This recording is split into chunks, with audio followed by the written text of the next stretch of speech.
This is Citations Needed with Nima Shirazi and Adam Johnson. Welcome to Citations Needed, a podcast on the media, power, PR, and the history of bullshit. I'm Nima Shirazi. I'm Adam Johnson. You can follow the show on Twitter at CitationsPod, Facebook, Citations Needed, and if you are so inclined, and we hope you are, become a supporter of the show through patreon.com/citationsneededpodcast. We are 100% listener funded. We don't run ads or commercials. We have no corporate sponsors or anything of the like.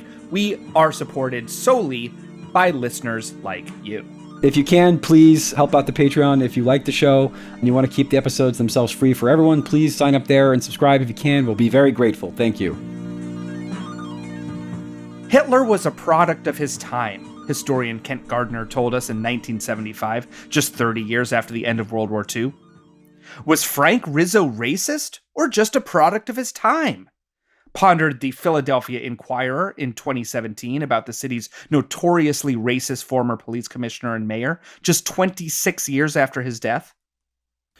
Christopher Columbus, no saint, was a product of his time, explained a 2013 commentary in the Staten Island Advance. We very often hear this sentiment in reference to historical atrocities. Slaveowners, colonizers, genocidal tyrants, and right-wing bigots from decades or centuries past didn't know any better. They were simply responding to the time and place in which they lived, a different time marked by different social mores, moral standards, and laws. Now look, it's perhaps fair to cite this cliche to explain, rather than justify, awkward song lyrics or offensive language and stereotypes used in movies from decades ago. But it's an entirely different issue with respect to how we venerate and remember the past. Especially since, in the most popular cases, famous historical people's bad actions were roundly criticized at the time. Long popular as a catch-all to hand-wave away the misdeeds of slave owners, colonizers, and warmongers, increasingly educational movements on the American right, from Ron DeSantis trying to make history education to conservative propaganda targeting kids like PragerU, this quote-unquote product of their time cliche and its close cousin, don't judge the past by the standards of today, is making a bit of a comeback, if it ever really went away at all. This defensive, superficially appealing cliche is a popular go-to for those who think we shouldn't criticize the supposedly sacrosanct secular deities of our past, either from George Washington to Ronald Reagan, but the whole concept operates under a glaring double standard.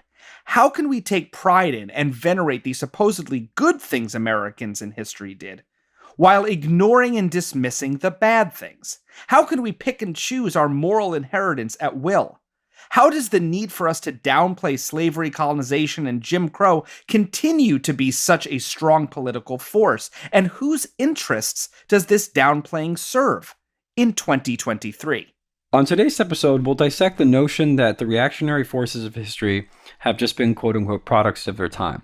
We'll explore the ways in which this and related concepts are not only inaccurate, but also convenient instruments of right-wing historical revisionism, and how the need to make people feel good about our civic mythology makes for bad history, and as we'll explain, even worse politics. Later on the show, we'll be joined by historian Dr. Erin Bartram. She is Associate Director for Education at the Mark Twain House and Museum in Hartford, Connecticut, and also co-founder and co-editor of Contingent magazine. When one says people, who is the default people that is being talked about? Thinking of a way that it would crop up, well, when people had slaves, or when people fought against the Cherokee or something, that constantly unsettling who is in the people that you are making the subject of the conversation is a really good way to highlight how you're kind of artificially circumscribing what the discourse is. Like, you get a unitary discourse when you essentially carve out the smallest possible chunk and then just erase those differences. So today's episode will be a spiritual successor to episode 72 about John Stossel, entitled The Libertarian Billionaire's Inside Man, where we discussed John Stossel's, his whole career, but we also focused heavily on his quote-unquote educational, quote-unquote economics videos that were played in middle schools and high schools. Mm-hmm. Because the sort of impetus for this was this increasingly popular use of PragerU videos and other conservative right-wing educational material in schools that really went out of its way, as we'll show in some clips soon, to hand wave away things we would call historical injustices, historical atrocities, in a way that makes them seem not only quote unquote products of their time, but oftentimes good or sort of jobs programs. And, we've heard this before. This is one of these kind of great popular lines. This is not maybe something that one will see on the editorial pages of the New York Times, although you will occasionally, as often. But it is something that your uncle says at Thanksgiving kind of thing, right? This is something the guy with cargo shorts you meet at a ball game. It's a very sort of popular cliche. And we like to talk about popular cliches on this show. And it's popular for, we'll argue, very specific reasons, which is to say, it is central to what we refer to as the white guilt amelioration industrial complex, which is anti-CRT, anti-critical race theory. It's always been there, but it's in the last couple of years, it's gotten more heightened. Yeah, a lot more political traction and a lot more right-wing funding, for sure. Which is like, there's all these lefties, there's a 1619 Project, there's all this sort of educated black people who want to make you feel guilty. Don't worry, the sort of cartoon history you grew up with, that's still true. And not only is it true, but we're going to make updated cartoons that are going to have the exact same message. So as we dig into this, we should first mention that when we talk about PragerU, we are talking about what is formerly known as Prager University Foundation. Informally, PragerU. It's a nonprofit, quote unquote, media organization that promotes very right-wing viewpoints on, politics, on economics, on sociology, and our civic culture. It was co-founded in 2009 by conservative talk show host Dennis Prager, as well as a producer and screenwriter by the name of Alan Estrin. And PragerU is massively funded by right-wing foundations and donors. And what it does is it pumps out this supposedly educational content, which is really just part of this white supremacist information complex, which has now, in many ways, just like John Stossel videos of yore, been adopted into public school curriculum to teach children in the American school system about history from the PragerU perspective. So to kick us off here, here's a clip from a PragerU video.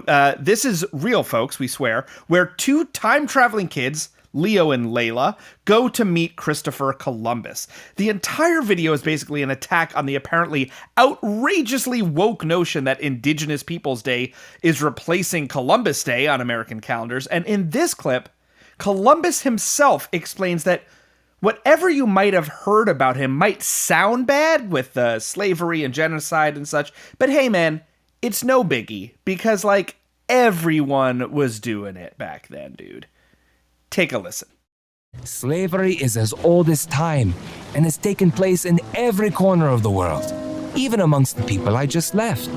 Being taken as a slave is better than being killed, no? Before you judge, you must ask yourself, what did the culture and society of the time treat as no big deal? Yeah, so this is something they do in all these little bits. What they do is they flatten and say, well, everyone did it. And no one really questioned it because this was just the common sense at the time. Right. At another point in the video featuring time travel back to Columbus's time, we have this clip. I'm sorry, Mr. Columbus, but I heard at school that you spoiled paradise and you brought slavery and murder to peaceful people. Leo? Sorry. It's what I read and heard at school. Caramba! Those are some accusations. The place I discovered was beautiful, but it wasn't exactly a paradise of civilization, and the native people were far from peaceful. Ah, yes, we're not exactly peaceful. The natives, don't worry, kids, we're savages, and therefore could be genocided at will, and we shouldn't feel badly about that. I like how the Italian Christopher Columbus, incidentally, is so beholden to his Spanish benefactors that he starts using words like caramba. That's maybe my favorite part of that video, because all the rest is so grotesque. Boy, that sure sounds like you really will like genocide of non-white peoples. Exactly. Journalist John Neffel recently detailed this very thing in Media Matters, highlighting some of the PragerU animated videos that are now permitted to be shown to students, because as of July 2023, as a deliberate pushback to perceptions of left-wing influence in education, the state of Florida, for instance, under Governor Ron DeSantis, presidential candidate, authorized PragerU as a quote-unquote approved vendor for their public school curriculum. One of the PragerU videos that is now approved for viewing by students features a fictional Booker T. Washington emphasizing to two white children that they should never feel guilty about the past. So here is the clip, again, courtesy of journalist John Neffel.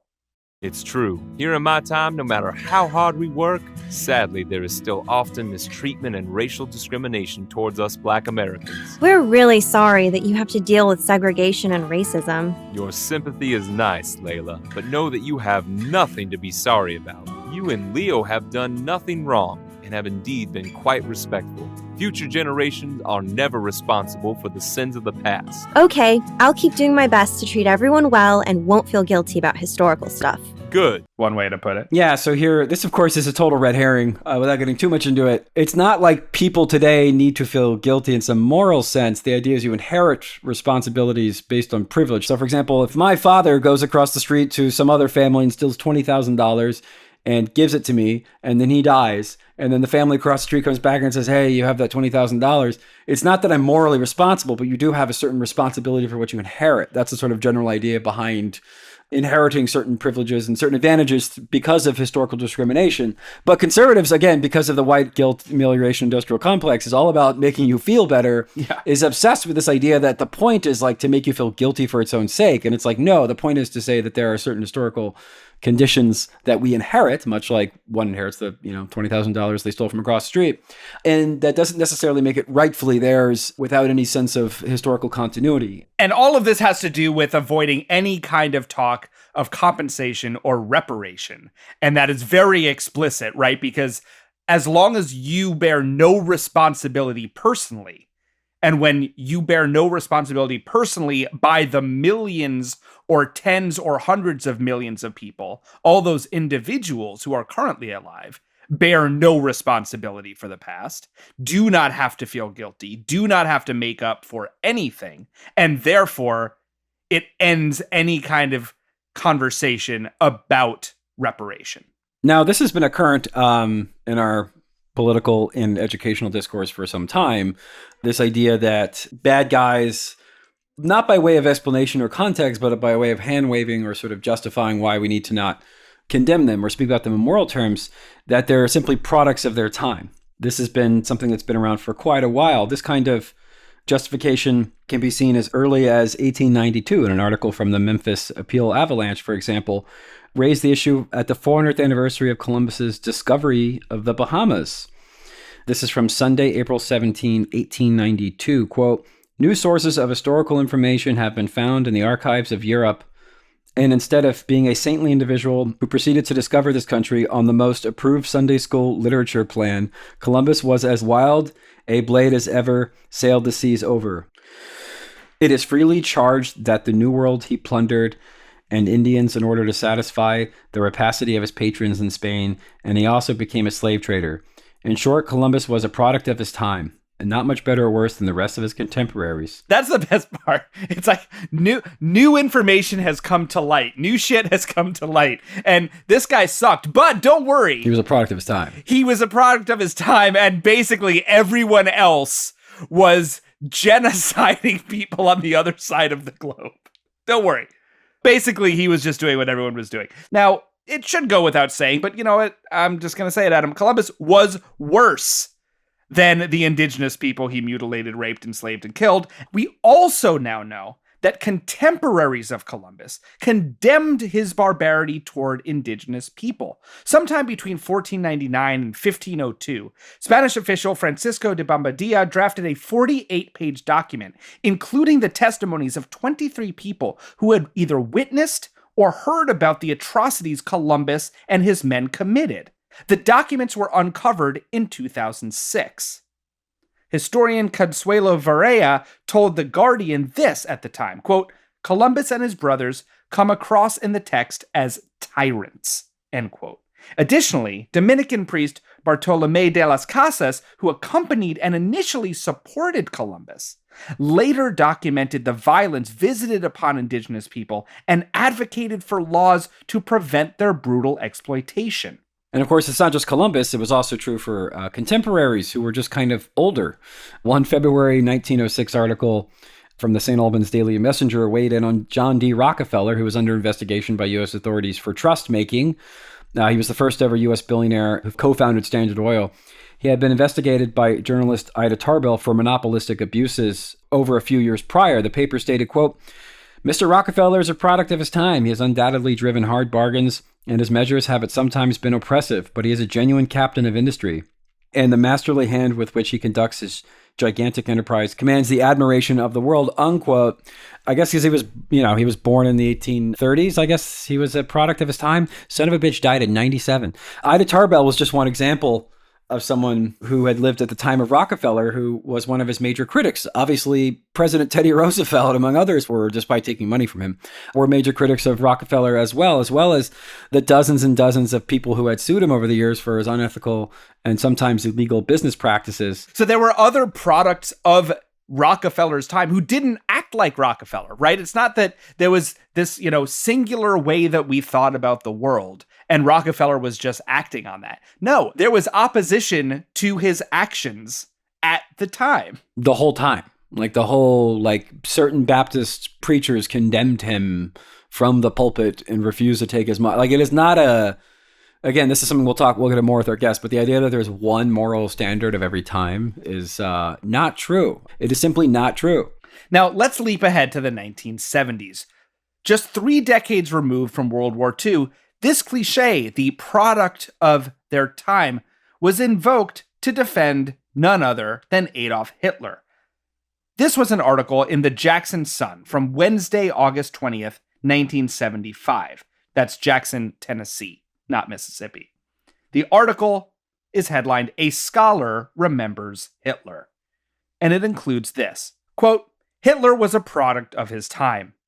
He had been a very good soldier throughout the First World War, being awarded 2 Iron Crosses, one that of first class. His dress, his little mustache, and his intense hatred of the Jews were all widespread symbols of that between the wars era, end quote.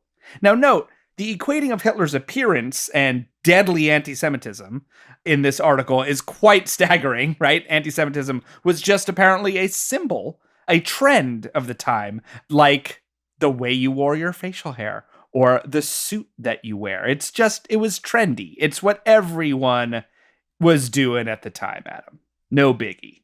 Just a few years later, a letter to the editor of the Memphis newspaper, The Commercial Appeal, from November of 1979, objected to the proposed removal of a statue of Nathan Bedford Forrest, a Confederate general and first Grand Wizard of the KKK, from a local park. The letter almost comically reads as follows: Forrest was a product of his time. Sure, Forrest was a slave trader in Memphis before the war, but this should not be the cause of the uproar. Many other venerated men of our past were slave traders. We know. You don't stop. A bit of begging the question there. A lot of people we think are good were bad. Well, yeah, that's the first part of the premise, is the thing that, okay. It is true that Forrest commanded, this is so funny. It is true that Forrest commanded the troops that perpetrated the Fort Pillow massacre, but Forrest did not instigate the killings, nor has any evidence been found that he approved of or engaged in the killings. Okay. The author continued, as for Forrest being the first imperial wizard of the Ku Klux Klan, it should be noted that he and many of the Klan's other leaders ordered the group to disband when he saw the Klan turning violent and terror. He was changing it from the inside, guys. Forrest's racial attitudes would be abhorrent to most Americans today, but we must remember that he was a product of his time. Mm-hmm. It is unfair to judge people of our past by today's standards, unquote. So what we're seeing here is a bit of a double standard, which we're going to, again, get into a little more with our guests, but we want to focus on a little bit here in case you haven't noticed the pattern. The reason why we have to level moral judgment against Columbus and all these various slave-holding generals is because we built statues to them and named cities after them and named military bases after them. So we are venerating them, which is by definition a moral endorsement of the things they did when they were alive. So the idea of passing judgment using today's standards, that ship already sailed. We're already doing that. The question is whether or not you apply the judgment consistently and thoroughly rather than based on some rose-tinted view of some good thing they may or may not have done, based on some tortured idea that, oh, we can't rename this high school after General Lee, which they did in my home city of San Antonio. They actually turned it into a backronym called, I think, Learning Educational Excellence. But sure, yeah, it's better than the other thing. And then they say, well, you can't judge him by the things he did when he was a Confederate soldier. Again, by definition, if you're fighting a civil war, clearly at least 50% of the population did judge you by the standards of the time that the thing you're doing is bad, right? That aside, to say nothing of the rest of the world. But this idea that we can't judge them, but you already judge them by naming the fucking high school after them. You've made a moral judgment. This is like when politicians say, oh, don't politicize a tragedy, which is the thing you say when you're already politicizing a tragedy, but you don't want competition. You don't want other people to contest your political. Right. You're politicizing it the way you're politicizing it. Right. I've already judged him to be good. And then you say, well, actually, he was bad because of X, Y, and Z. No. Don't judge him. You fucker, you already judged him. You named a goddamn high school or a city or a state or you built a statue to him or you built a USS aircraft carrier or whatever. We make judgments all the time. And you'll see this from this PragerU bullshit and a lot of the kind of cargo shorts guy, don't judge by standards of the time. It's kind of this brain dead cliche. Again, really what it's saying is don't contest the judgment we made, which is obviously normative and obviously positive. Obviously, you don't name cities after people you don't like, right? Yeah, I mean, this idea of characterizing people who loved and defended slavery or people who committed genocide as heroes, this whole cliche of product of their time relies on the idea that, oh, well, those things were just more acceptable back then, whenever that was, right? That could be 25 years ago, or it could be 500 years ago.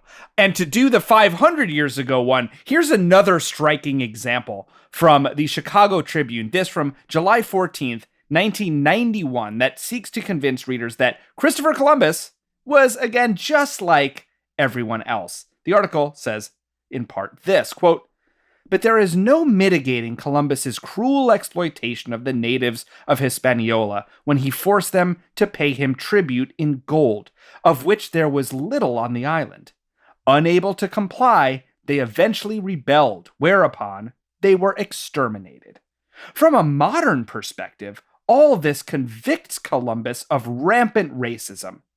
But in the 15th and 16th centuries, most people were not racist as much as, quote-unquote, otherist.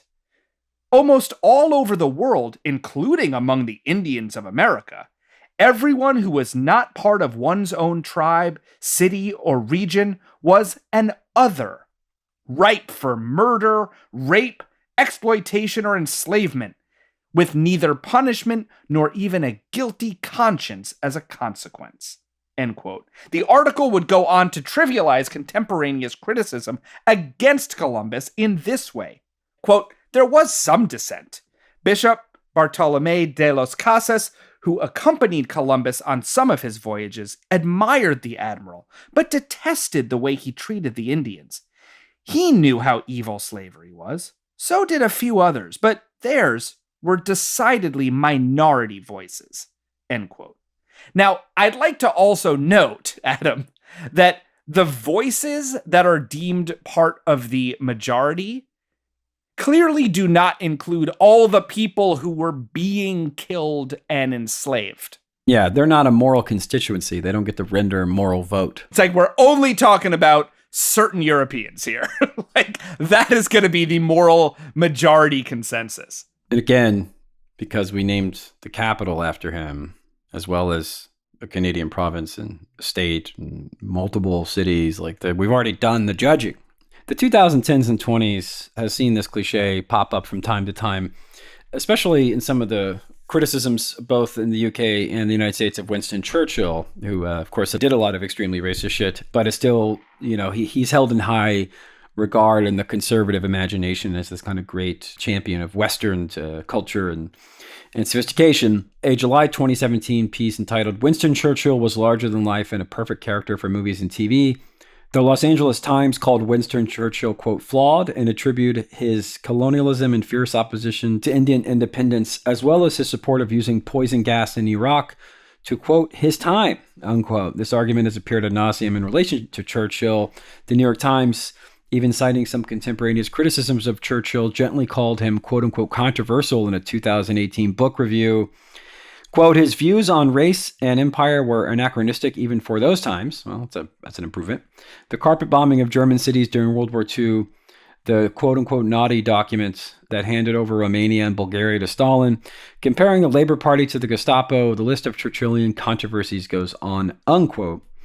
And the Washington Post asked in a September of 2020 piece, quote, Churchill's critics have a point. Does that mean his statue should come down?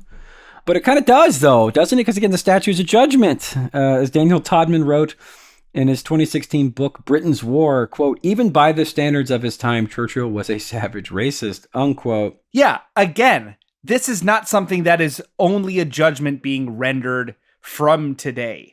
And I think that that's so important when we talk about this of his time rhetoric, that at the time, as we've been saying, there were plenty of people who actually were not racist or were not genocidal. Consider the words of contemporaneous Indian press outlets during Churchill's prime ministership. In 1951, after Churchill published his 1948 vehemently anti-Gandhi memoir entitled The Hinge of Fate, the Indian newspaper The Tribune published an editorial stating the following, quote, Mr. Churchill is a great wartime leader, but no man is more insular in his outlook. He has yet to realize that the people of Asia, Africa, and the Middle East are entitled to a life of their own. He still thinks in terms of the hegemony of the world by Anglo-Saxon peoples, end quote. It is hard, actually, Adam, to think of a clearer articulation that sounds like it could have been written yesterday and yet was written in an Indian newspaper in 1951. A clearer articulation of just the, normal pushback on imperial, colonial, and racist leaders of any time. The same year, the Indian News Chronicle concluded its own editorial with this line, quote, Mr. Churchill is incorrigible, hopelessly out of date, and is getting unpopular day by day, end quote. Right, so the standards of his time were not uniform. There was multiple standards, competing standards. Within the last 2 decades or so, this idea of presentism has emerged as a pejorative, which refers to the tendency to evaluate historical events and structures using moral standards that we have today. Right-wing and centrist media have decried so-called presentism, sort of a nice buzzword to sort of hand-wave away or to give a more sophisticated air to the idea of hand-waving away the veneration of historical assholes, which they view as kind of oppressive in practice. One of the earliest examples of the use of this term comes from a 2002 essay by former American Historical Association President Lynn Hunt entitled Against Presentism, in which he cautioned interpreting the past in terms of the present, contending that, quote, presentism at its worst encourages a kind of moral complacency and self-congratulation, unquote, and advocated for limiting the use of quote-unquote identity politics when studying history. Moving ahead 10 years to 2012, when the term would appear in the Sacramento Bee, at the time the city of Sacramento, California had proposed changing the name of Jedediah Smith Elementary School, named after a Western U.S. quote-unquote explorer, as Smith owned slaves. The paper would say, Jedediah Smith biographer Barton Berber said that he fears the mountain man and fur trader's past is being taken out of context. If owning slaves is grounds for changing a school's name, Barber said, then there would be no schools named after George Washington. Hey, ding, ding, ding, ding, ding, ding. This is what historians call presentism. It sounds so much, doesn't it sound so more high-minded than the PragerU stuff? Mm-hmm. Applying today's ethical standards to people who lived centuries ago, said Barber. The history department chair of Boise State, it's misguided. His real legacy as a mapmaker and explorer puts him in the same class as Lewis and Clark. Again, still not helping your case. Barber said, quote, within a quote, yes, he owned 2 slaves. My sense of it was, after buying a house in St. Louis, like any high roller in that town, you had to own a slave or have social standing. It's an awful truth. If you condemn someone for that, you will have an endless list. Again, you're getting there, buddy. You're so close. Dig up, stupid. The school, we don't really have to name things after these people. We can call everything like Cedar Oak. So after all that, they renamed the school after local activist Leah Tata Floyd, who fought for better public housing in Sacramento, helped coach and mentor neighborhood kids, and taught a children's Polynesian dance class. This is who the people who were protecting Jedediah Smith were opposing. Yeah. Seems like it's nice to like name a school after someone who, I don't know, like didn't own slaves. That's like a trend that should catch on. Yeah, again, like there's no law of nature that says the school needs to be named after this guy. And an especially chilling example from June 2015, New York Times columnist David Brooks, he invoked the term presentism, as he's done quite a few times, to defend Confederate General Robert E. Lee. The column was published shortly after the white supremacist Dylann Roof murdered 9 members of the Emmanuel African Methodist Episcopalian Church in Charleston, South Carolina. The column read, quote, "The debate about Charleston, South Carolina Bible school shooting has morphed into a debate about the Confederacy battle flag and other symbols of the Confederacy." He would go on to say, quote, "The harder call concerns Robert E. Lee. Should schools and other facilities be named after the great Confederate general, or should his name be removed and replaced?"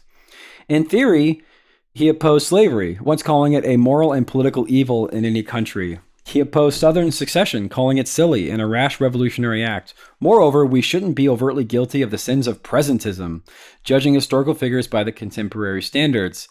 End quote. People love to do this with Jefferson and Robert E. Lee, where they're like, they nominally oppose slavery. It's like, Yeah. That makes it worse that they knew it was bad and they did it anyway because they're cowards. Or they'll be like, oh, he freed his slaves on his deathbed. It's like, that is a million times. Don't you see that? What's that line from The Good Place? Don't you see how that's worse? You see right? how that's like, right. You see how that's worse that they like waited till they didn't need the slave? Because that means that like the men of their time. That's not true. They're not even the men of their time. Right. The men of their time apparently knew how evil slavery is, right? Is like in their time, not was in the past, is in their time, and continue to promote it, defend it, and benefit from it, which somehow absolves these people from contemporary judgment. It actually is it's quite remarkable. I will also argue, Mr. David Brooks, judging historical figures by contemporary standards. You know who is also judging Robert E. Lee by the standards of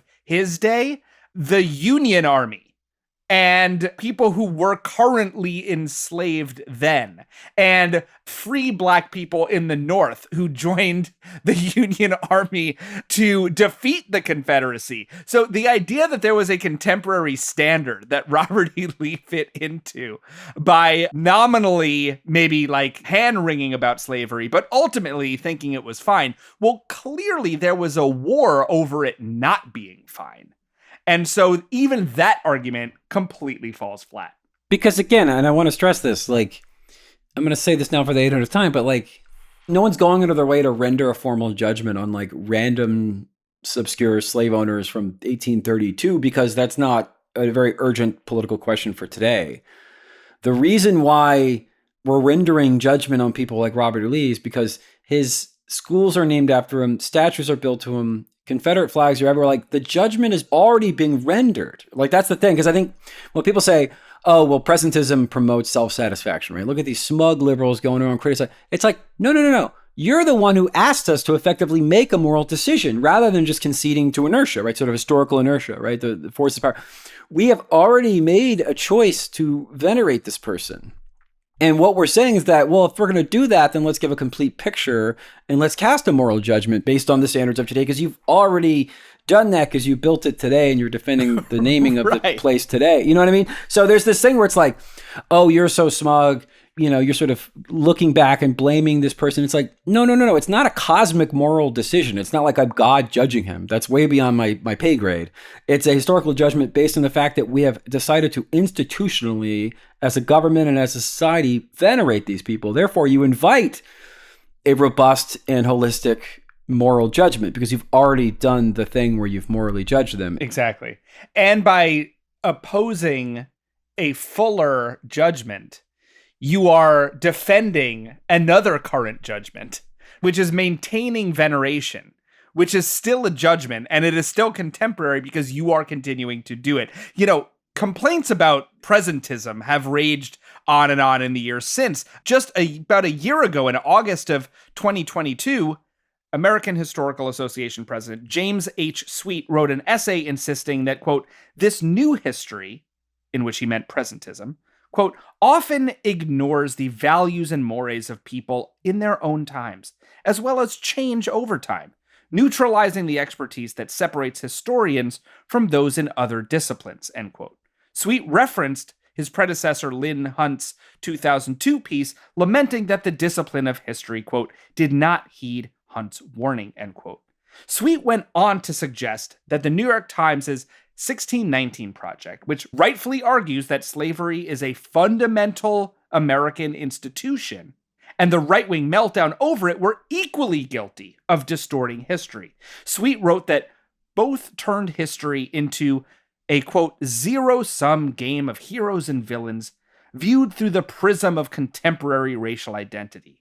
It was not an analysis of people's ideas in their own time, nor a process of change over time, end quote. In other words, Sweet's take was extremely dismissive of the work of other historians, especially Black historians, who seek to incorporate the perspectives and roles of the oppressed into contemporary understandings of history. And that's the key, right? It's contemporary understandings. It's pop understandings. People's understandings of history come from popular culture. They come from fucking Hamilton and shitty John Adams biographies and the History Channel. And again, what we name things after, people we name things after, statues, places, etc., historical markers, pop history in high school and college, all of which have moral narratives with good guys and bad guys already. We already have the cherry tree in Washington and I cannot tell a lie and the founding fathers and the sanctity of the Constitution. Like, we already have cheesy fucking moral narratives. That's already been done. The toothpaste is out of the toothpaste bottle. That's been the case for hundreds of years in this country. We've always had these moral narratives.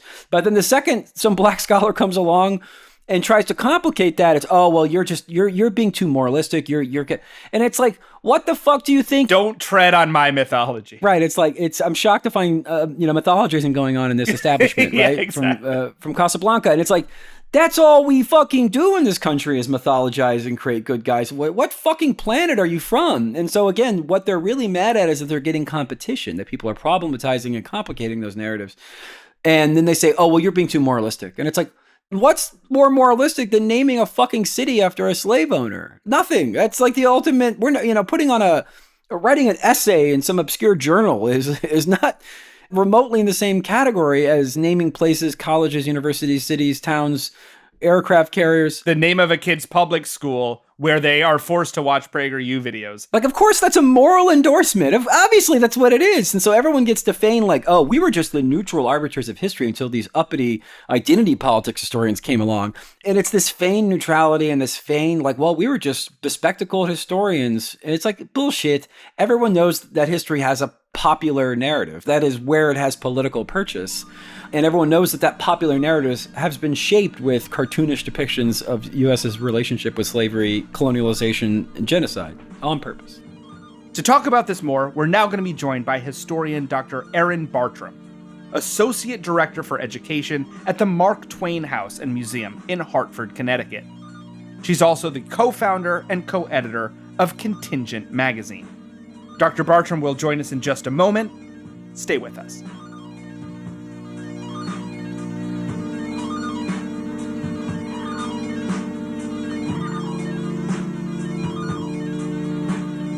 We are joined now by Dr. Erin Bartram. Erin, thank you so much for joining us today on Citations Needed.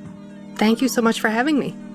We want to begin by discussing the trope in question, what you call a cliche statement about history that is as common as it is pernicious, that you don't want to judge people by the standards of their time. This is something, of course, that's popular in general, but it's become increasingly popular with a lot of these John Stossel, PragerU type videos that are actually going into classrooms, and to some extent have been in classrooms for decades already. I know I had John Stossel videos when I was in class, and a lot of the curriculum revamping at local school boards, and I think it's fair to say more conservative places, they very much are obsessed with getting this idea across of don't be too hard on the guys that we have statues for and named cities after, basically.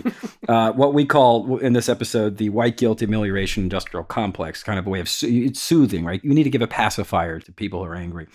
I want to talk about that kind of conversation ending cliche. And in your opinion, what kind of messy questions does it avoid? And how often do you hear it in your professional and academic capacity?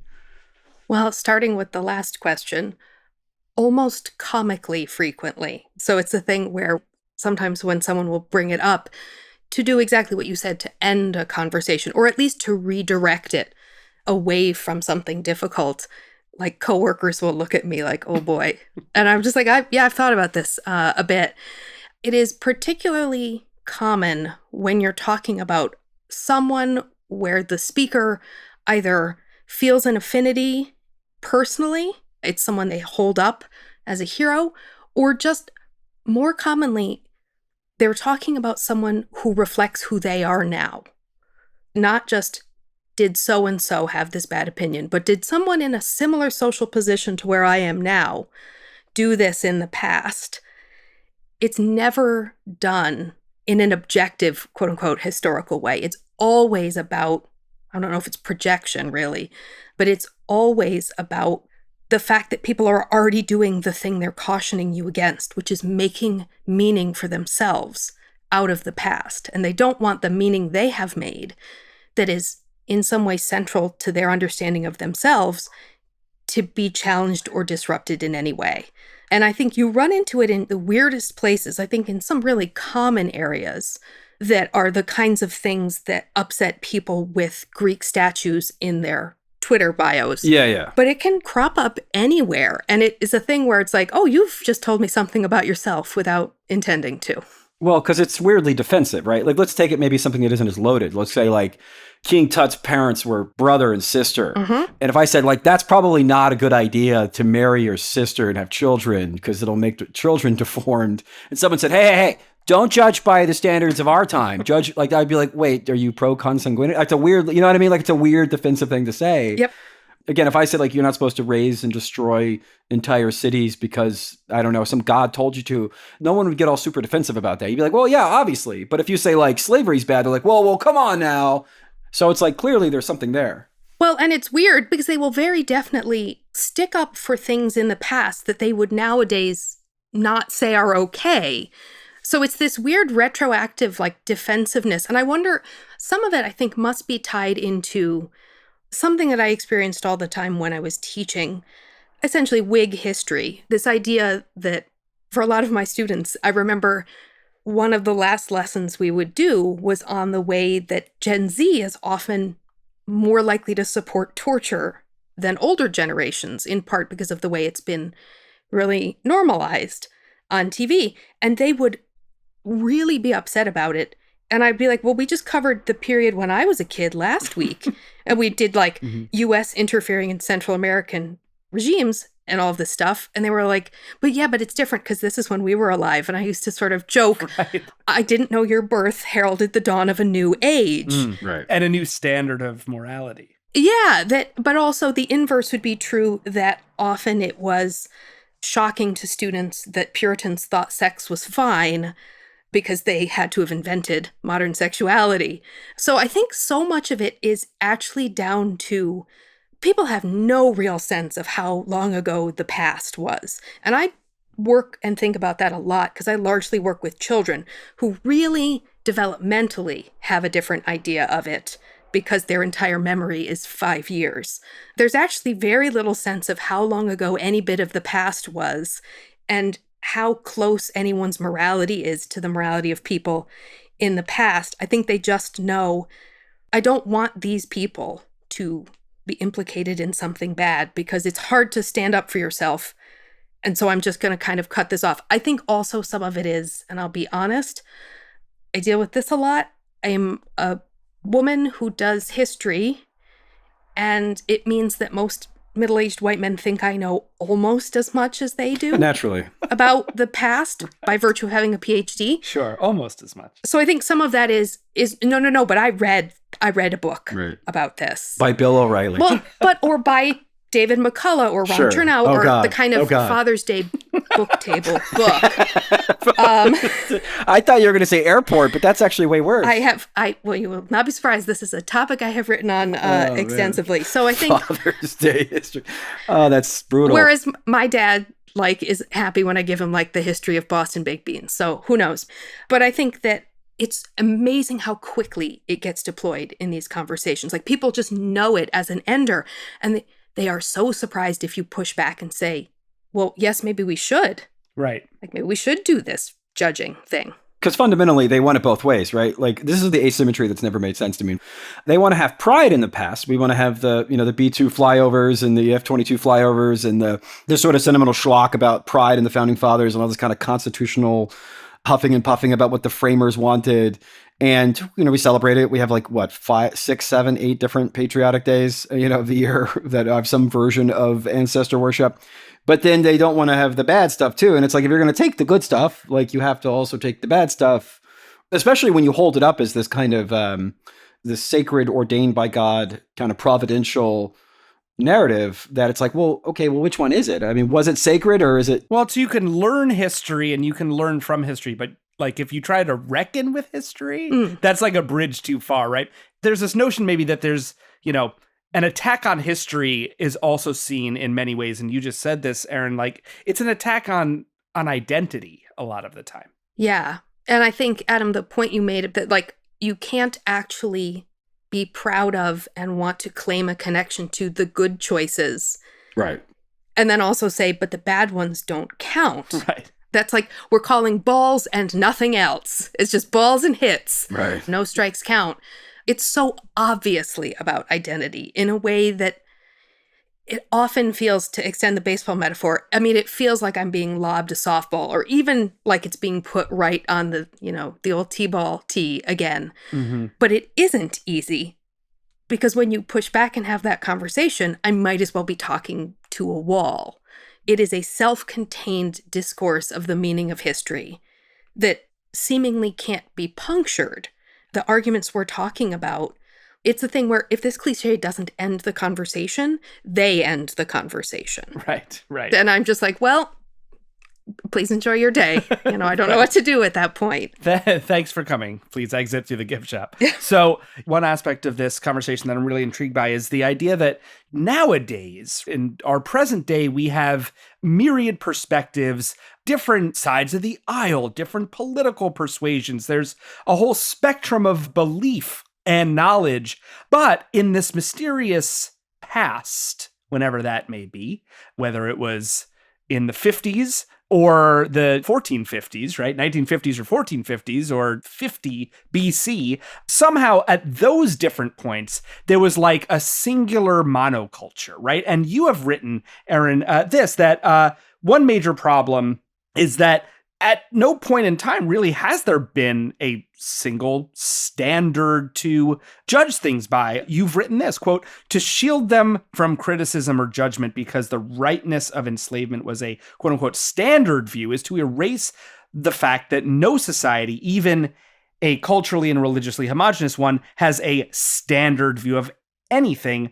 There are always disagreements and factions, end quote. So, Aaron, I'd love to dig into this a bit. Can we discuss the most common topic that this cliche is thrown around to defend, as we have been discussing, the evils of American slavery? How do you view the utility of the cliche of the standard of the time when discussing this topic? And what, in your opinion, is the political utility and import of this concept in contemporary discourse? Well, I'll start with a thing that I used to use in teaching that I see and think about when reading journalism and commentary all the time now. That when one says people, who is the default people that is being talked about? Thinking of a way that it would crop up, well, when people had slaves, or when people fought against the Cherokee or something, that constantly unsettling who is in the people that you are making the subject of the conversation is a really good way to highlight how you're kind of artificially circumscribing what the discourse is. You get a unitary discourse when you essentially carve out the smallest possible chunk and then just erase those differences. Going back to all of our patriotic holidays, how much do you think it would really annoy the quote founders that they're sort of painted as though they all agreed with everything? I mean, you can only do that by literally erasing the whole first Constitution that we had. That's where I think the identity thing might link in, because you've got it pared down to a certain group of white men, and then you can just assume they probably all thought the same thing, which would be news to them. But one way that it comes up a lot in the work I do now.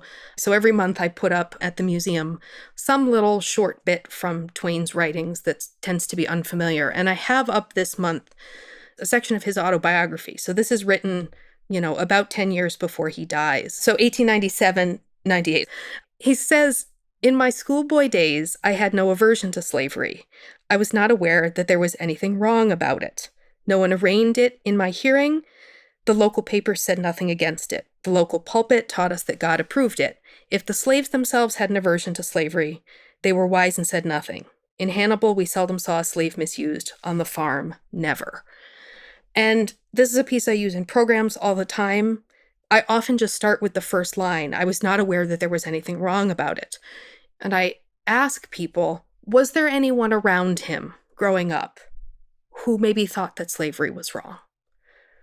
And I have never had a program with teenagers or with adults where anyone instantly said, well, yes, enslaved people probably thought it was wrong. Right. I always have to say, please remember that enslaved people were people. And then it happens. But it's so much the default to just not think about the people who had different opinions, even if they were just white men with slightly divergent opinions. But I think it's the most pronounced. And then there's just the erasure of it that I think you see with slavery, and I think you see with Black civil rights in the 20th century, because people don't want to grapple with how long people fight for things before they happen. The idea that, probably abolitionists just did some stuff for a couple years and then the Civil War happened, or no one thought about civil rights until the mid-50s and then it happened, when in fact there are long histories of dissent and activism, and in fact the changes don't happen. And then that's the thing, that nothing changes for a very long time and then all of a sudden it does. But I think that sort of other challenging aspect of thinking historically reinforces and helps kind of flatten what the range of possible ideas was at any given point. Yeah. And of course, we'd be remiss to point out that even in the context of slavery, this is, even by the standards the PragerU guys set out, it's like, that's not even true either. I mean, the southern United States was one of the again, you had a northern United States where it was illegal. You had an AB, right? It was made illegal in 1794 in France. Of course, they brought it back, but then they got rid of it again in the 1840s, sort of. And then Britain got rid of it, sort of, for the most part. And most places on Earth, especially by the 1850s and 60s, it was illegal. Mm-hmm. And this was not some radical or fringe point of view. This was actually the standard. The southern United States was deviating from the standard. So even by their own criteria, the idea that somehow this was a normal thing was just not true. And again, we have an A/B test within the United States, not to sort of give the North too much credit, but we had an A/B test. There were the states with it, the states without it. In fact, it was the central reason for the conflict. Well, and there's also the fact, and I think this is kind of goes against the general understanding of Whig history itself. Do you want to familiarize our listeners with what Whig history means? For me, I think the simplest way to think about it is just everything's getting better every day. The idea that I think shows up in this too, that not only was the past demonstrably worse, but also that people were stupid in the past, which I think also contributes to this. Mm-hmm. This idea that they didn't have the brain power to think, but also they had the brain power to make the quote unquote greatest system of government in the world. Who knows? Right. But that one thing I think is really important is that even the conversation around enslavement and its moral worth and its economic validity and all of these things, compare the conversations of the 1780s with a couple of decades later. It's the introduction of cotton that changes this conversation. That there's these ideas, well, maybe it'll die out and all this kind of stuff, or maybe it just won't be economically useful anymore. But that the actual moral conversation around enslavement can have gone from this isn't so good in the kind of halls of Congress to, nope, we need to double down on this and we need to do all kinds of things to ensure it continuing. I think that kind of thing ends up being really confusing because it's but how could they have thought it was bad or at least not that great, and then all of a sudden been no, actually it's the best thing and we need to double down on it? And I guess the only answer is because this is people, and that's kind of I don't know if this is news to you, but there it is. Thomas Jefferson never worked a day in his life. He just sat around and read. I think he had such a big library because he had people doing all his work. I mean, doing all his work. That's a pretty sweet deal if you're the guy on top. And yet his occupation, I believe, like pre-president, is listed as farmer. Farmer. Yeah, I'm sure he was out there all day milking the cows. Tilling the soil. Yep. Let's dissect one more of these kind of common topics that gets the people of their time treatment. Is about the age of exploration and maybe more specifically the brutal actions of someone like Christopher Columbus, right? So one can almost set their watch to this type of discourse every October, but as many have noted, even by the standards of the early 16th century, what Columbus did solicited outrage at the time, namely from critics like Bartolomé de las Casas. So how does this kind of cliche work also to erase people who stuck their necks out at the time? I mean, contemporaries, not just like, let's revisit history and analyze it from our current notion, but literally at the same time, people that really went against maybe what was, prevailing moral standards, but were present at the time and did something different, thought something different, took moral stands regardless of how popular they may have been or how supported they were by current power structures. So what do you think is lost by the assumption that everyone at a certain given point in time just sort of agreed on the same moral precepts? Yeah, and I think Las Casas is a great example to start with because this isn't even one lone voice saying, hey, this Columbus guy's going against every rule we have set up here. Like, lots of people think he's terrible. But I think this kind of gets back to some of the stuff we talked about earlier, that before we were saying, you can't hold someone up as a hero for their good choices and then just ignore their bad choices.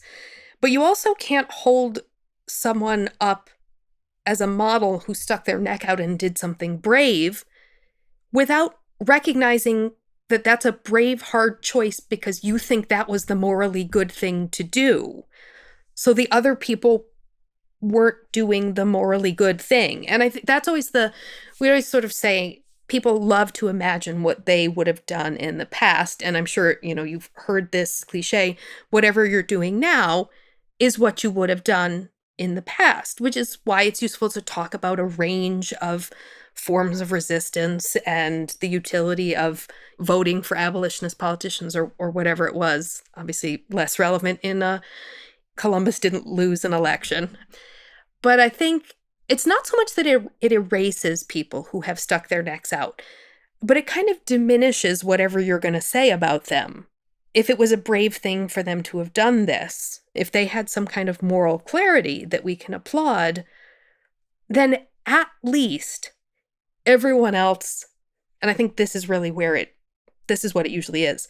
It's not that everybody else was an actively evil participant. What they probably were was a coward. And that's probably what we all would have been too.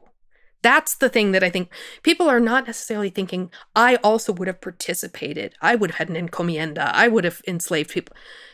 No, often the people who go to this cliche, they want to admire someone like Las Casas, but they don't want to have that expectation put on them.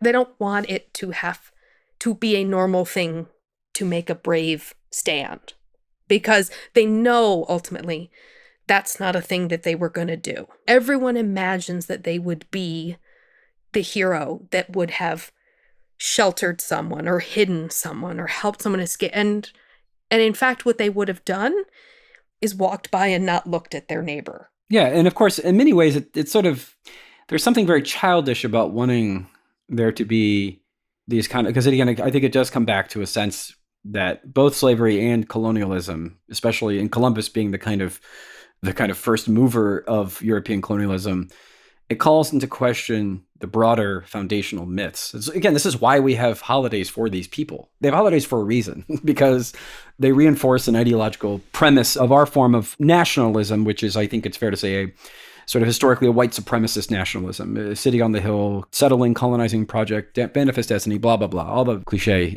you want to throw at it, but all of which is true. And that when you sort of attack that, you attack something deep and personal and emotional. And this is why the white guilt amelioration industrial complex is so popular and gets such funding from some of these, 90-year-old coal barons or whatever.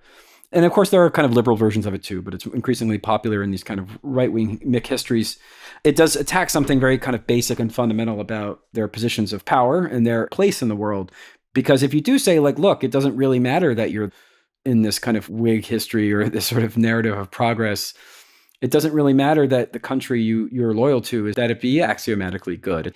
Again, it's something a sort of child needs, right? A child sort of needs their narratives to be simple and neat and clean. And it's something I do think that it is maybe even slightly universal, but it's very profound in this country. And this is why a lot of Republicans really double down on this anti-critical race theory stuff, because it's very much about making people feel good about themselves, for want of a better term. And there is something very kind of visceral and emotional about it, right? It's not a rational thing like you talked about. And again, as someone who does popular education, you're far more authoritative on this, I think, than anyone else, because you deal with this dopey shit all the time.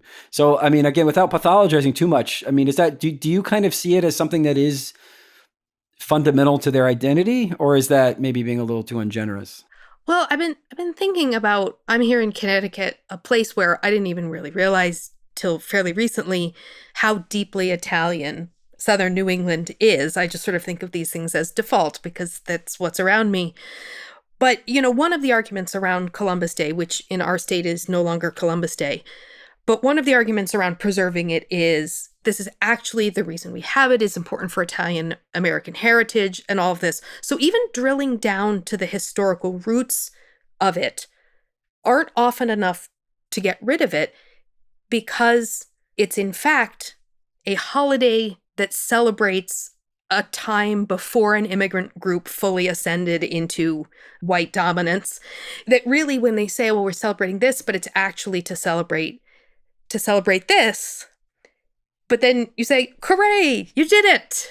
Like, it's sort of framed like we're celebrating, memorializing the Acadian expulsion or something. Like, you did it. Good job. You moved on up. Like, why don't we celebrate like an Italian nationalism day? Like it was, right? Or something exactly. Like celebrate Columbus for a very specific ideological reason. Exactly. And when it's sort of like, well, we'll have a different day or do something different, or think critically about the position that Italian immigrants were in. And do we really want to get into this? Do we really want to talk about how, in fact, Ellis Island didn't change your family's name? Your family changed its name because it wanted to blend in? Do we really want to dig into that? Oh, no, we don't want to dig into that either. So it's really hard, I think, to have these conversations. And I think that this is doing museum work, teaching in classrooms, that 95% of what you're doing is dealing with what people have brought to you. Yeah. And that's so much of what popular historical discourse is, which is why, in fact, and this is really difficult for me because of the real nerd that I am, facts are not a retort, a response. They're not an effective way to further the conversation, because it's not like, oh, you have a bad set of facts about things. Let me give you the good facts, or the more complicated facts. Our favorite way, oh, it's actually a little more complicated. We're not even talking in the same register. It's facts and feelings. Mm-hmm. I do want to say, this is like a little bit of a to be sure here. It's not as if there aren't generalized moral standards that were different throughout the centuries, right? Mm-hmm. And I want to be clear here. Well, right. Let's actually talk about the difference between understanding historical context and what the kind of bludgeon of this judging by the standards of the day argument is actually supposed to do. And as a historian, actually, I'd love for you to speak to this, Aaron, this idea that context is really important. And it doesn't mean that everything is the same now as it was, then, whenever then is or was, but why context is important and how the standard argument has a very ideological purpose that is not a historical purpose. Yeah. And this is the tough part, because, you really want people to think about context and all of this kind of stuff. But also, let's be real. We would not think about the past if we weren't using it to think about the present. And to make judgments and to compare other people's lives to ours. And in fact, the idea that we would ever look at another time or a place without judgment is just the most ludicrous idea. We can't even look at another human being walking down the street without making a judgment and assessing. I do wonder, because you brought up this idea that, of course, people would say X is bad, but One thing that I observed a lot was that, like, we would do the triangle shirtwaist fire, and students would be appalled. But then we'd do basically the same conversation about stuff in the 90s. And I would get responses, and I'd write them all down, and it'd be like, folks, this is exactly what everyone in the teens said, that the closer it came to your life, the more you were... When you say the 90s, do you mean like the sort of Nicholas Kristof pro sweatshop editorials? The 1990s, exactly. Oh, Yep. okay. Yep, absolutely. Yeah, okay. That we would... It would be the same. Well, they can afford to live on less, and all the, like, just all of the stuff. It was exactly the same. So I think that's another layer of complexity. Well, you know, by the standard of the 19 teens and 20s, they had far better moral judgments than we did in the 90s. Clearly is what it's the inverse of that argument. I love that. Well, it's supposed to happen in Bangladesh. It's not supposed to happen here. Exactly. That's exactly it. There's sort of this sense of, I'm not just closing down this conversation. I'm giving you a pat on the head. You're getting too wound up about these things. Well, if you can't judge it, then you can't venerate it either, because you can't have it both ways. But the people who say this are deeply used to having it both ways. As a matter of course, I understand that. But like in principle, like the response is like, great, you don't want to judge anyone from the past, then let's get rid of every single schlocky patriotic day where we talk about how great then let's get rid of everything. Let's do no judgments, good or bad, and see how that goes for you. Oh, and also you have to rename all these cities that are named after these fucking slaveholders too while you're at it. Well, and for me, I guess it goes right along with the discourse about statues and all of this kind of stuff, because people generally assume, they're like, oh, you're a historian, you must be sad to see history go. And I'm like, can I be right up there at the front with the rope as we're pulling him down? Like, I love the idea that statues are history. It's one of the dumbest brainworms. Like statues aren't history. It's just some guy built it. It's like they built it in 1962. In 1962, someone made a General Lee statue, which makes it now like the Sphinx. It's not a historical artifact. But that's the thing when you're like, oh, well, we can put this in some context and we can see when you started flying this flag and when you started doing all of these kinds of things. But I guess for the metaphorical pedestal, and I work in the museum of someone, I don't have qualms about this, about someone like Twain getting knocked off a pedestal, because I don't put him on one to begin with. Right. It's not why he's an interesting person for me to study. And in fact, I often find him exceptionally interesting for how much he models these kinds of behaviors. I stopped being the worst kinds of racists. Can I still go to a minstrel show? Like, can I have do a little racism? The extent to which he can bring himself up to the general white liberalism of the people around him, but not further. What pushes you on these kinds of things? Like, he's a great model for that. Right. But like, he once says, like, he gets in his head like, oh, I should write a book about lynching. I should write about this. I need somebody, hire me a girl to do all the statistics. And he is friends with Booker T. Washington. Like, Tuskegee has been keeping these statistics. But Ida B. Wells had literally published Southern Horror's lynch law like the year before and had her press burned and everything. I mean, just real classic, well, if I just thought about this, I must be the first person to have ever thought about it. Right. And so that makes him, I think, for me, a really good example of how you can be a real dumbass about this kind of stuff. And often that is if he is someone you have really built up as this paragon of, he's the cutting edge of progressive ideas and stuff, and he's on his back foot the whole time. Okay, so you learn something about him. But I also haven't invested a lot of my self-worth in him or people like him, whether it's Twain or anybody else. And I honestly wonder, like, part of the conversation, we've talked about race and colonialism, but like, there's a real gender dynamic here. I actually am trying to think of a time. I'm sure it's happened, but I primarily think of a certain kind of person saying this cliche to me. And it's usually a white man. Their age has stayed the same as I've gotten older. But I wonder what that has to do with this idea of identity and inheritance from the past. I have no answer to the question I just posed, but it just struck me that I don't really think about women saying this to me. Mm-hmm. I wonder if they just don't have the same people in the past to hold up like this. Yeah, I mean, I think it's also who writes the checks for PragerU is going to be like Fair. guys who are or look like Harlan Crow. I mean, not to sort of be too reductionist here, but that's generally... I think the challenge of getting PragerU out of classrooms is sort of a larger political mobilization issue. But for me, in the classrooms where really great stuff is happening, a thing I think about a lot with respect to my own education, I grew up in a town of about 2,000 in Connecticut. My entire grade was about 30 kids. And I was a kid in the late 80s and 90s, and I got a lot of this stuff in school that was probably on balance not too bad. But there was nothing in the rest of my civic life that reinforced that any of this history mattered. It hadn't made its way from school into, like, the grown-ups didn't know any of this stuff and didn't validate it as important history. And I think, on balance, I prefer that to what we have now, where there's more active kind of intervention. But I do think we had it here in Connecticut. We have a project called the Witness Stones Project, which is based on a project in Germany. But essentially it is, people in a town, students do research on the enslaved people in the town. And then they install a plaque in the sidewalk, the public right-of-way, outside of the homes where they've been able to identify people lived. And it identifies their name and what we know about them and their job, to sort of emphasize like the craft that they had, the skill that they had. And there was one town in Connecticut, which I think was the first place that had these. It's been done in a number of towns since.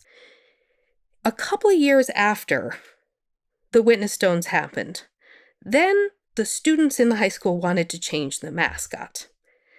And then George Floyd happened in there. And then you had one of those hostile takeover of the school board movements. And it was very clearly, oh no, my kids are having different thoughts from me. And they're not sort of idolizing and receiving this passively, this idea of the past. They are reckoning with it in ways that I don't like. And I'm going to blame it on teachers and I'm going to blame it on whoever else because I don't want to accept that my kids are young, active thinkers. It's the woke mind virus. Ahead of their time, maybe? Well, the same people who are like, but I went and marched and I did something. And I was like, yep. And then you stopped doing anything. And now your kids are doing it. And I think we haven't really, and we probably can't yet, unpacked how much of this is in fact reactions to, well, what happens when you actually teach this stuff right, which was happening in more and more places. Well, what happens when you frame things well and you get students engaged in thinking about this is that they have this nuance. And in fact, really young kids, it's really easy to do this with them. They're like perfectly willing to understand that like people do bad things. That's kind of within their framework of understanding. And to get high schoolers engaged in this stuff and taking ownership of the legacies of the community they were in, that is scary, scary stuff.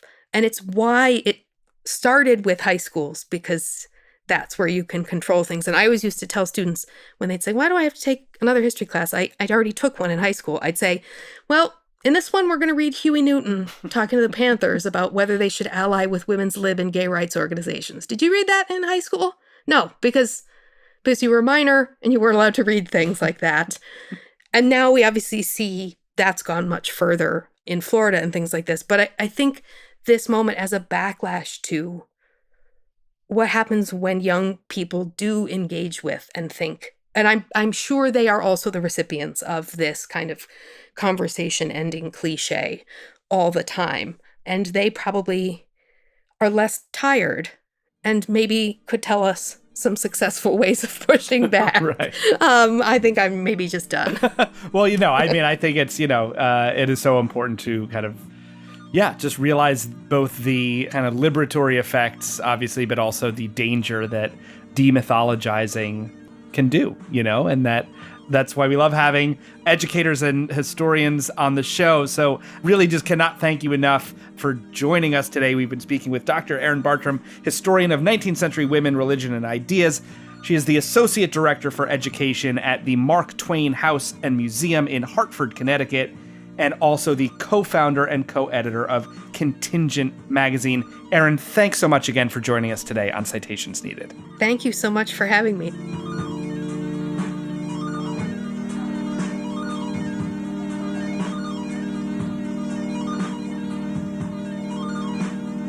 Yeah, I think that, in some ways I'm sensitive to the instinct of not being too self-satisfied with like one's present morality. But I think that's sort of not what we're talking about. It's kind of a separate thing, because what we're talking about is people's popular conceptions of history. Again, I feel bad. We did a bait and switch. We had to cancel Mark Twain. Mark Twain's officially canceled. That was not initially our plan. Apologies. We canceled him for his half-ass position to slavery, and also being in the bed with Standard Oil. Kidding. You can still like Mark Twain. It's okay. I think that there's this reflexive, knee-jerk downplaying. Again, everyone had slaves. Well, that's not really true. And obviously, chattel slavery is different than other forms of slavery. And also, you can literally mark where poverty exists in this country and where slavery was. I mean, it's, there's all these different things we still live with today. And we do have an inheritance. And how we negotiate the story of that inheritance makes a lot of people uncomfortable for reasons where it doesn't really need to make them uncomfortable. And I think that's exactly the point, Adam, as you mentioned at the top of this episode, the idea of the amelioration of white guilt is everything here. It is why curriculum is being determined based on anti-guilt narratives. It's the reason why PragerU videos are becoming a standard public school fare, because they absolve power structures of existing, basically. They allow every judgment to be made on an individual rather than systemic, structural, historical basis. And when you absolve individuals of their own guilt, it sounds like you're just saying, look, history was history. We can't change anything now. Don't feel bad about it. And the moral arc of the universe will inevitably blah, blah, blah, blah, blah. Well, because you are cutting deep into people's identity, right? Like there's this kind of like Yellowstone, my daddy fought for this land and my daddy's daddy fought for this land. And you come along and you say like white privilege and they're like, like it sort of, it sort of assaults the work they put in and the suffering they had, because you're sort of glibly dismissing it. And it's like, A, get over it. But B, that isn't really what's being said. I think there's this kind of knee-jerk opposition to any of those kind of discussions, because again, their place of their sense of identity, their sense of patriotism, right? The very sort of core of nationalism, a very romantic thing that dozens of countries have some sense of nationalist mythology. I think few are as hardcore as the US, but it's such an important part of how we view ourselves. It's also how you sort of how you rationalize colonial displacement, slavery. You have to have a moral narrative almost in proportion to the bad things, right? The British have pretty solid mythology as well.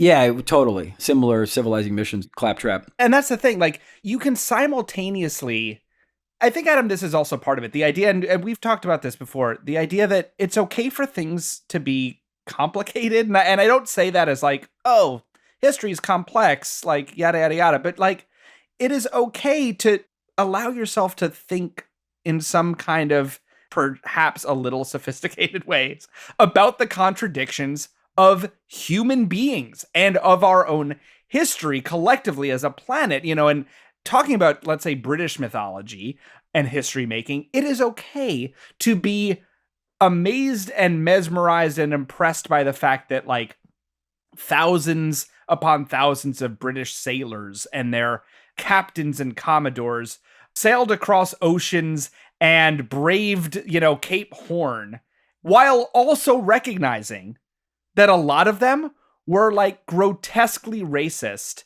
and genocidal when they met indigenous people in the lands that they were, quote unquote, either exploring or more accurately exploiting to, make sure that they got the gold instead of Spain getting the gold. And so, like, it's okay. It's okay for these things to be complex. You can be like very amazed by Spanish galleon ships while also recognizing that genocide existed. Well, it's the question of who's requiring you to approve of it. And again, we don't, like, as far as I know, like, leftists don't just randomly wake up, in the morning saying like, what obscure historical figure am I going to, like, these historical... Who am I going to cancel today? Yeah, these historical figures Torquemada's out. Yeah, these obscure friar in the 14th century. Like, these people being quote-unquote canceled or, like, shoved down our throat 1,000 times a day. I'm going to belabor this point here, but, like, there's this idea that you're only supposed to be grateful and say thank you for the ideological gruel that's fed to you, and if you complain, you're just being a hater or whatever.